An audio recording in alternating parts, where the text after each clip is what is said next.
আসসালামু আলাইকুম প্রিয় শিক্ষার্থী বন্ধুরা, তোমরা সবাই কেমন আছো? আশা করি সবাই ভালো আছো, সুস্থ আছো। আলহামদুলিল্লাহ, আমিও ভালো আছি।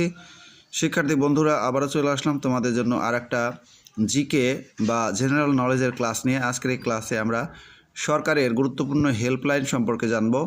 তো ক্লাসটি বেশি বড় করব না, তোমরা অবশ্যই আমার কথা মন দিয়ে শুনবে। তোমরা নিশ্চয়ই 999-এর কথা শুনেছো। 999-এর যদি আমরা সহায়তা নেই তাহলে আমরা জরুরি সেবা, পুলিশ, ফায়ার সার্ভিস ও অ্যাম্বুলেন্স সেবা পাবো। 109 অর্থাৎ 109 এই হেল্পলাইনের সাহায্যে নারী ও শিশু নির্যাতন, বাল্যবিবাহ প্রতিরোধ ব্যবস্থায় আমরা সহায়তা পাবো। 106 106 দুর্নীতি দমন কমিশনের হেল্পলাইন। 333 333 এই হেল্পলাইনের সাহায্যে সরকারি ও তথ্য সেবা পাওয়া যাবে। 1098 1098 এটির সাহায্যে আমরা শিশু সহায়তা পাবো। 16263 অর্থাৎ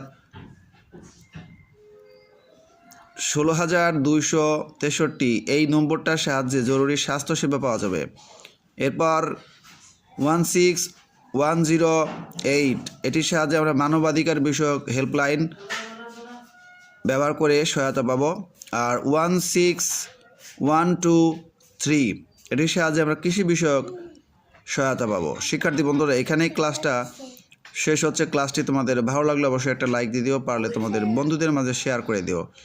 সবাই ভালো থাকো, সুস্থ থাকো, আল্লাহ হাফেজ।